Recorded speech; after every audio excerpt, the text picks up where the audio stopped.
Vaulted, the ballet film that you watched. Well, she's performing in San Francisco right now. He's performing in Oklahoma City right now, and the director's in Columbus. But they send their ballet regards and wish they could be here. So that was some thank yous from the other films. But we have here. Go ahead and introduce yourself and your composer, who you are. Hello. Well, hello, I'm Greg. I'm the director of the first film that you saw, the animated one, Ghibli. And this is my composer. And your name is? Hello, I'm Asuka Ito. I did the music for the first animation film, Ghibli.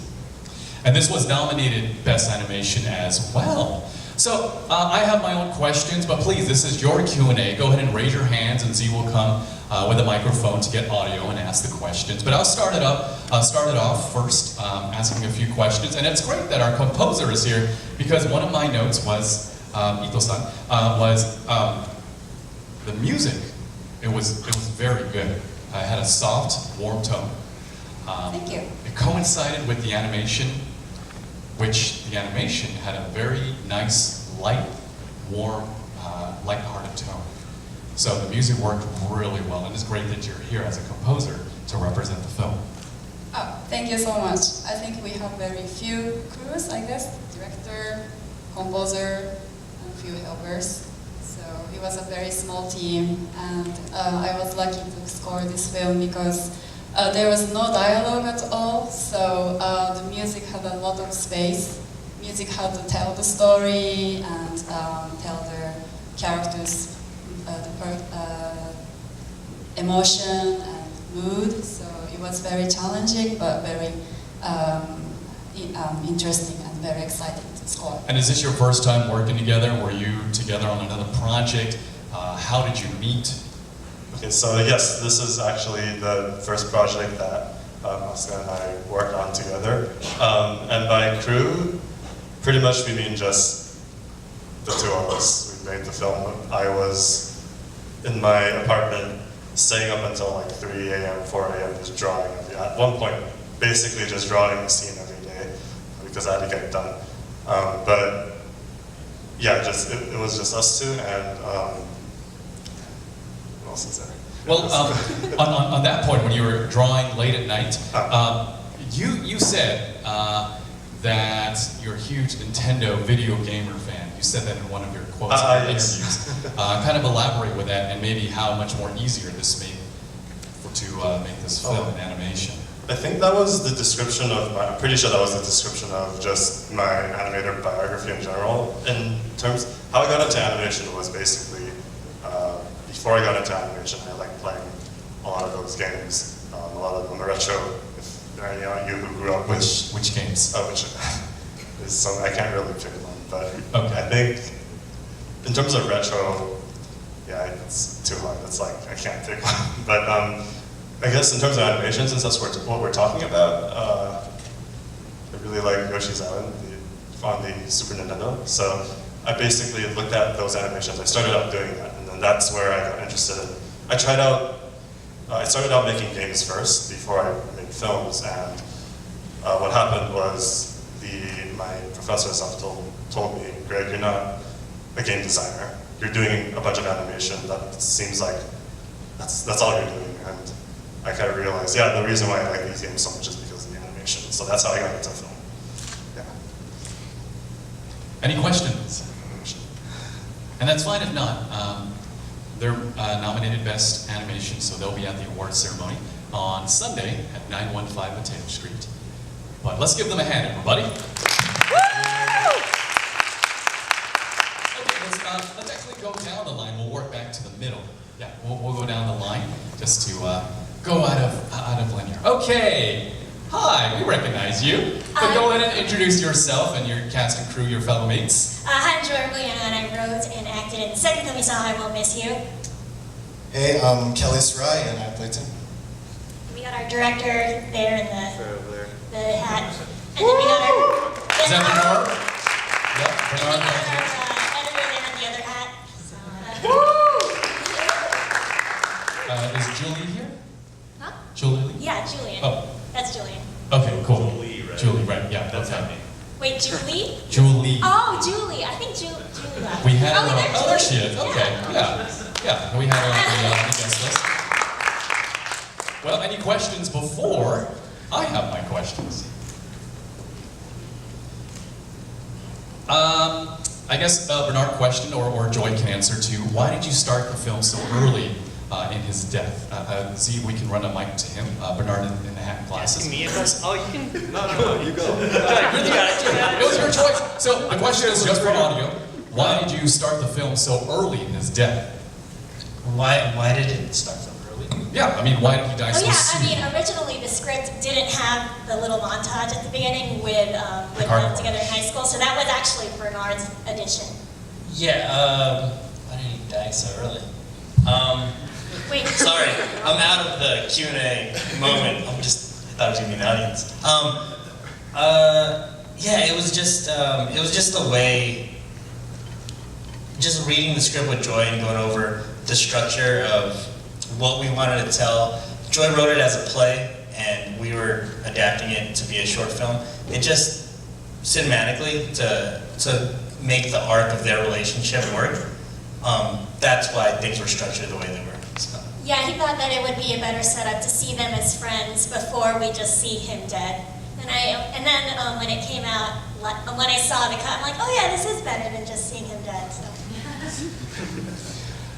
So I guess since Bernard, you have the microphone, let us ask. It could be a director question. I know you thought you were off the hook, but hey, when we have a director here, we definitely take advantage. The bedroom scene, the bedroom set is very well designed. The only wide angle shot, and I could be wrong, correct me, but the only wide angle shot was at the end when they start breaking up. You remember that, folks? When they were in profile? But all the other scenes in the bedroom, it was a very tight shot. Did you do that intentionally?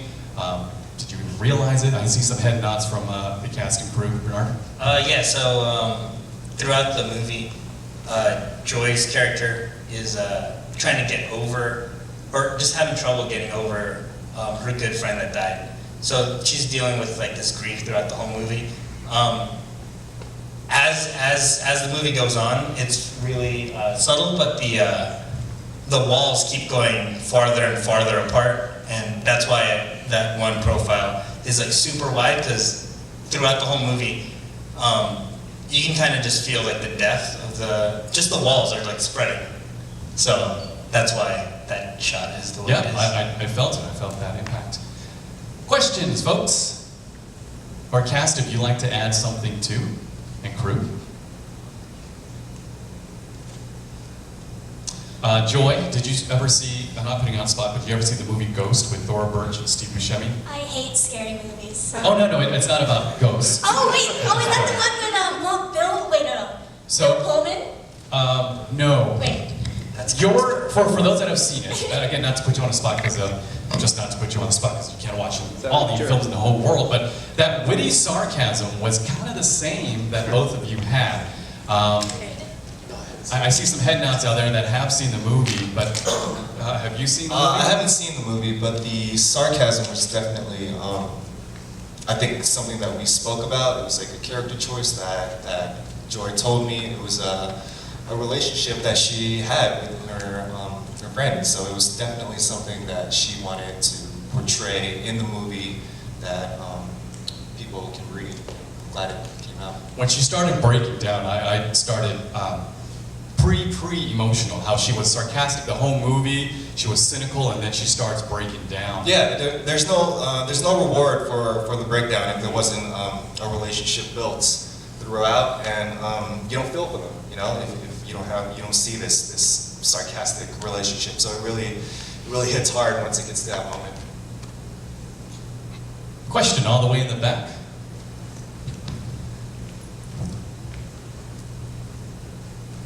And remember, those tickets double as audience choice, so go ahead, as we're hearing the films, pre-tear it, and we'll meet you at the exit door for your ticket choice. Yes? Hi there, my name's Charlotte. In regard to the introduction of the movie, of taking the funeral, and because at first I actually thought it was a drama, and sort of setting that up before her little bit about how lame he died. So I did really enjoy that about it. But in regard to their relationship towards the end, even to be close to somebody and consider somebody your best friend, to still learn that the character was a baker, and even though they were that close and the whole muffin thing showing up often. So was there a very deliberate decision in regards to relationships and how you're still, even after death, or having been with somebody so long, you're still finding out new things? Was that part of the theme of the short film? It wasn't intentional, but yeah. I mean, I think what inspired me to write it was when my friend Tim died in high school. I dreamt that he gave me a muffin, and then I woke up and I told my friends, and they're like, he really liked to bake. He brought stuff to chemistry class. You didn't know that? I'm like, no, I didn't know that. God, that must have been him. So I mean, it was like, I was, at that time I was just clinging to anything. Like, oh, like I really want it to be him. Because it's hard, like when you experience your first death of somebody that you really care about, it's hard to imagine, that they just like disappear into the ether forever, and that there's like a black void of nothingness after this. Yeah. Any other question before we move to the next filmmaker? I just want to say how amazing and incredible Joy has been through this whole process, because it's such Yeah. She I mean, this is based on a friend that she had in her past, and she just took on the whole ship, and I'm just like really proud to be a part of this film. Oh, Joy is a joy. Okay, well, let's give Joy and Kelly, Bernard, and Julie a round of applause. Julie as well. Okay, let's meet our next film. Being a composer for film, and what do you have to keep in mind when they pitch you the idea? Like this one was obviously very sci-fi. Does that sort of click in your head that you have to use certain instruments? There's a certain pace that you have to adhere to. What do you need in order to sort of build the environment and the sort of ambience that comes with it? Honestly, I kind of approach every film a little bit differently. It's just kind of I really just kind of go with the flow. Like the most recent film I worked on, I wrote completely without having the film in front of me. I wrote all the music off the script because we were supposed to crunch for time. This one, it wasn't a whole lot of direction from Celia. It was really, she showed me like a clip from a Donnie Yen film. Which one? I forget. It was just like some random movie clip. She's so cool, that's why. Yeah, it's true. Donnie Yen is, badass. I would say, I actually was a little more influenced by The Raid for that fight scene, because, I love The Raid. And then the ending part even though I was more inspired by Alien there, even though the Alien score is all orchestra. Considering this is a little bit more futuristic, did you make a deliberate choice to use like those certain kind of sounds, or like those sort of more synth sounds, if you will? No, not really.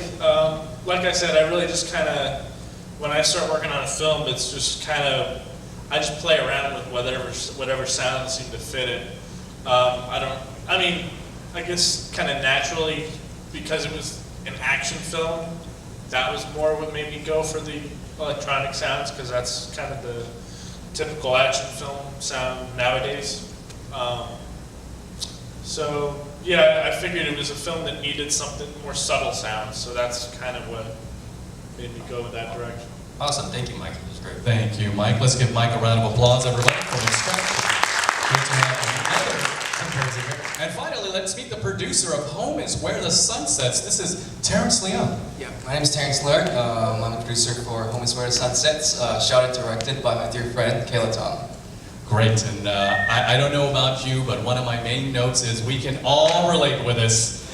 We have the family come over, they criticize us, they complain, and they're making us drink soup, they're putting jackets on us. Can you relate to this, even though you're the producer? I could definitely relate to that. I think what makes, or what's very special about Asian families is there's this subtext. Like we obey our seniors or our siblings, And sometimes there's a lot of things we just hold it in, because it's not like American family where you just call out your family or whatnot. You hold it in and you take them as like examples. So when there's like one moment where you just break and you're like this too, why are you doing that? And everyone knows that, everyone has that tension in them. I mean, even for my family, I can relate to that. But the most important thing, I think, in the whole message of the short is that family is family. And like, even though you have all these grudges, there's that unconditional love that kind of spread no matter what. And I think that's the very sweet moment in the whole film. Can you, and please stop me, raise your hand if you have a question, but can you tell us any speed bumps in the producer's circle on that side? Where was it filmed originally? How long did it take? I mean, speed bumps in terms of producer, of course, it would be like finding a location, finding good food, since like we're low budget. There's like a lot of stuff that, if you don't have the money, you can't figure out with it. You can deal with it. But thank God that a lot of our crew, a lot of our sponsors are, Asians. When we tell them that, we're making a film about Asian identity and like family, they're like, okay, well, how about we'll like lend our apartment to you. Like the apartment belongs to Anna Wong and Sophia Law, one of our best friends, and they just unconditionally gave it to us. Kind of trash it, kind of a lot of like gears and stuff, but we kind of tidy up in the end, and as an appreciation, and a lot of things like that. That without them, without the support, monetarily, food, or whatever, it wouldn't have happened. Something also as a bragging rights, this is one of the few films in Cantonese. Yes. So we do have 60 films over the course of 2 days, submitted by 15 different countries, 500 total, but this is one of the few that's in Cantonese, so appreciated by the Cantonese community.